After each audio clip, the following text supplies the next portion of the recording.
ఓం నమో నారాయణాయ నమస్వయ. మహాభారతంలో సభాపర్వం. నిన్న అర్జునుడిని సాగనంపుతూ ఉన్నారని డిస్కస్ చేశాం కదా. శ్రీకృష్ణుడు అర్జునుడి ప్రేమతో గట్టిగా ఆలింగనం చేసుకున్నాడు. అతడు హృదయపూర్వకంగా వీడ్కొలకు అనుమతించాడు. భగవానుడు యుధిష్ఠిరుణ్ణి చరణస్పర్శ చేశాడు. భీముణ్ణి కవలలను తన కౌగులలోకి తీసుకున్నాడు. నకుల సహదేవులు ఇద్దరూ ఆయనకు పాదాబంధనం చేశారు. శత్రుంజయుడైనటువంటి శ్రీకృష్ణుడు 2 క్రోసుల దూరం వెళ్ళాక యుధిష్ఠిరుడి అనుమతిని తీసుకుని వారిని వెనుకకు మరలింపజేశాడు.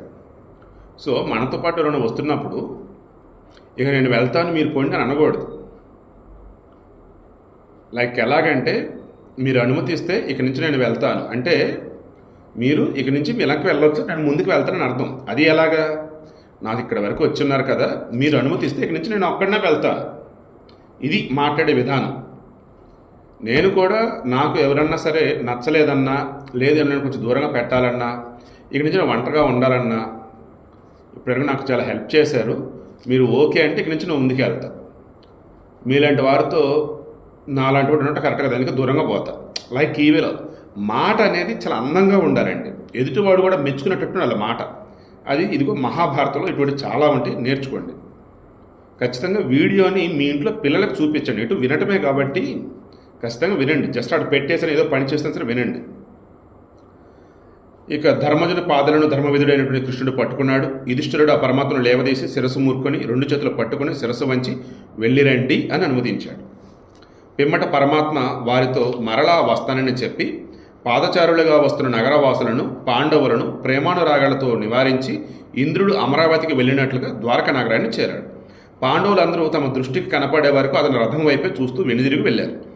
కృష్ణ భగవానుపై గల అత్యంత ప్రేమ కారణంగా వారందరి మనసులు కూడా శ్రీకృష్ణుడితో పాటే వెళ్ళాయి.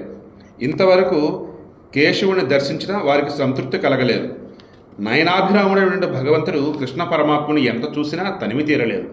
రథం అదృశ్యం అయ్యేంత వరకు దర్శనం చేసుకున్నారు పాండవులంతా కూడా. ఇక వారు మరలిపోయారు, కానీ వారి మనసులో మాత్రం పరమాత్మ వెంటే ఉన్నాయి. పురుష శ్రేష్ఠుడైనటువంటి ధర్మరాజు తమ నగరానికి సోదరులతో చేరుకున్నాడు. అక్కడ భగవానుడు కూడా త్వరితగతిని ద్వారకను చేరుకున్నాడు.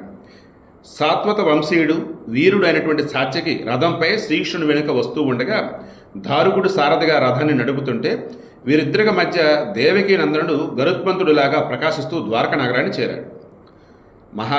సో ఇంక వైశంపాయనుడు అంటున్నాడు, మహారాజా మర్యాదను అతిక్రమించిన ధర్మరాజు తన సోదరులతోనూ స్నేహితుడితోనూ కూడి ఉత్తమ నగరైనటువంటి ఇంద్రప్రస్థాన్ని కూడా చేరుకున్నాడు. అంటే ఆయన ద్వారకకు వెళ్ళాడు, వీరు వచ్చేసి ఇంద్రప్రస్థం ఉంది కదా, గతంలో కాండవప్రస్థం, ఇప్పుడు ఇంద్రప్రస్థం, దానికి వచ్చేసారు. ధర్మనందనుడు తన హితులను తమ్ములను పుత్రులను స్నేహితులను అందరినీ వీడ్కొలిపి రాజభవనంలో ద్రౌపదితో కూర్చుని ఆనందంగా గడిపాడు.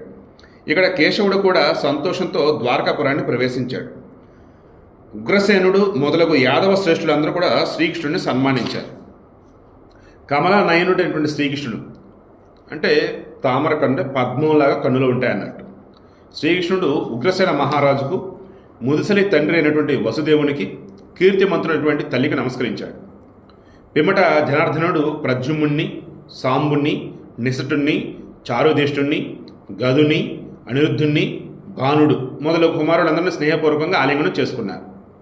ఇందులో సాంబుడనుడు ఉన్నాడే, పండిత పుత్ర పరమసుంట అంటారే, దానికి బెస్ట్ ఎగ్జాంపుల్ వీడు. శ్రీకృష్ణు కడుపును పుట్టినటువంటి వరస్ట్ క్యాండిడేట్ సాంబుడే అనమాట. ముసలం పుట్టిందంటారు చూసారు, అదిగో వీడి వల్లే ఏకంగా యదువంశం అంతా కూడా అంతమైపోయింది, ద్వారకలో ఉన్నటువంటి వాళ్ళు. సరే, శ్రీకృష్ణుడు పిల్లల పేర్లు మరలా చెప్తా చూడండి. ప్రద్యుమ్నుడు చాలా మంచివాడు, సాంబుడు, నిషటుడు, చారుదేష్టుడు, గదుడు, అనిరుద్ధుడు, భానుడు, ఇంకా చాలామంది పిల్లలు. వాళ్ళందరూ కూడా దగ్గరికి పిలిచి ఆలింగనం చేసుకొని తన పెద్దల అనుమతిని పొంది ఇక రుక్మిణి భవనానికి వెళ్ళాడు. అక్కడ మహానుభావుడైన మయుడు కూడా ధర్మరాజు కోసం శాస్త్రోక్తంగా సకల రత్నాలతో ప్రకాశించే సభాభవనాన్ని తయారు చేశాడు. మయుడు ప్రారంభించేశాడు, సభాభవనాన్ని నిర్మించేశాడు. తరువాత మయాసురుడు విజయుడు వీరవరుడు అయినటువంటి అర్జునుడితో ఇలా చెప్పాడు, భారత, నేను ఒక ప్రదేశానికి వెళ్ళి తిరిగి వస్తాను, అందుకు నీ అనుమతులు కోరుతున్నాను. కుంతీ కుమార, ధనుంజయ, నేను మీకోసం 3 లోకాల్లో ప్రసిద్ధికి ఎక్కేటట్లుగా సభను నిర్మిస్తాను. అది సర్వ ప్రాణికోటికి ఆశ్చర్యాన్ని కలిగిస్తుంది. పాండవులందరికీ మిక్కిలిగా సంతోషం కలుగుతుంది.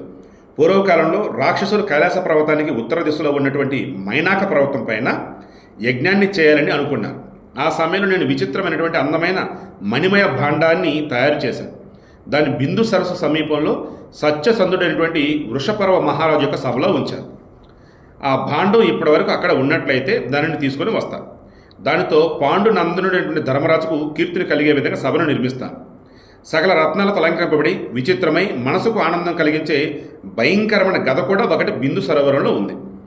వృషపర్వ మహారాజు యుద్ధంలో శత్రు సంహారం చేసిన పిదప ఆ గదను ఆ బిందు సరోవరంలో ఉంచాడు. అది చాలా బరువైనది, దృఢమైనది కూడా. నీ గాంధీవులాగా ఆ గద ఒక్కటే 1,00,000 గదలతో సమానంగా ఉండి శత్రు సంహారం చేయగలదు. ఆ గద భీమసేనునికి తగినది సుమా. ఆ గదతో పాటు ఆ సరస్సులో దేవదత్తం అనే పేరు గల శంఖం కూడా ఉంది. అది వరుణునిది, చక్కని ధ్వని కలది. నిస్సందేహంగా ఆ శంఖాన్ని నీకు తెచ్చిస్తాను.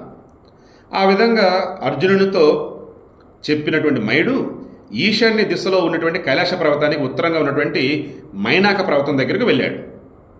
ఈశాన్య దిశలో కైలాస పర్వతానికి ఉత్తరంగా ఉన్న, సో ఈశాన్యం అన్నప్పుడు ఎటు వస్తుంది?